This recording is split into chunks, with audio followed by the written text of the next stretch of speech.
Yo, what's up mga kaibigan? Nalina tayo magkwentuhan. Sa Game 6 matchup ng Denver Nuggets at ng OKC Thunder ay nagkaroon ng bad game si Jalen Williams, ang second best player ng OKC at ang kanilang all-star alongside MVP frontrunner Shai Gilgeous-Alexander. Nagtala lamang siya ng 6 points, 7 rebounds and 10 assists on 3 of 16 shooting sa field. Kung naglaro lang nga siya tulad ng inaasahan sa kanya ng mga fans, ay malamang tapos na ang series na ito. Ganun pa man, ngayon ay may Game 7 pa nga tayo.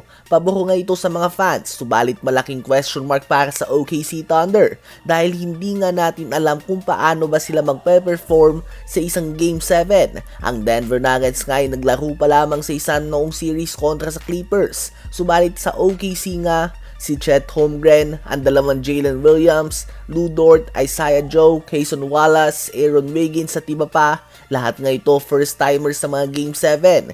Si Shai Gilgeous-Alexander ay may experience na sa Game 7 at ito ay noong NBA bubble kontra sa Houston Rockets kung saan natalo sila. Ganun pa man sa NBA bubble nga ito kung saan walang fans na nanunood. So tiyak nga very different experience nga ito para sa buong OKC team.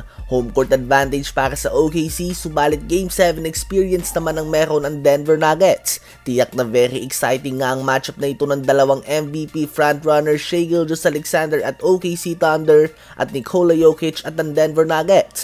At kailangan din natin isama dito ang isang possible big factor, ang status ni Aaron Gordon. Hindi pa nga natin tiyak sa ngayon kung magiging available ba siya. Sino ba sa palagay niyong mananaig sa dulo? Ngayon ay tumungo naman tayo sa Golden State Warriors. For the past few years ay madalas nga gumamit si Steve Kerr ng small ball lineup kung saan si Draymond Green ang tumatayo bilang kanyang center at muli niya nga itong ginawa ngayong season. Ganun pa man ay bukang ayaw na nga ni Steve Kerr na gumamit pa nito.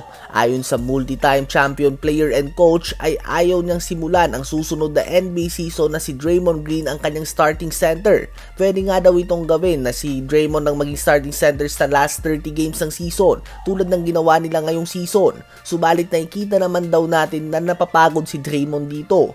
Well, tama naman dito si Steve Kerr mga kaibigan. May mga matchups nga na pabor sa kanila ang small ball lineup. Subalit kung ibibigay mo sa isang 35 years old na may height na 6'6" at timbang na 230 pounds ang trabaho on a nightly basis na depensahan ng mga tulad nila Nikola Jokic, Joel Embiid, Karl Anthony Towns, Brook Lopez at iba pa, talagang mahihirapan nga sila dyan mga kaibigan.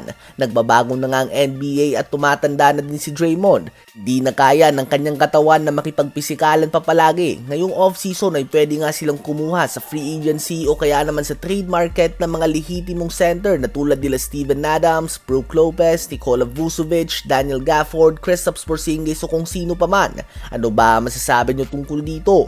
Sa palagay nyo ba ay dapat nang lubayan ng Warriors ang small ball lineup nila?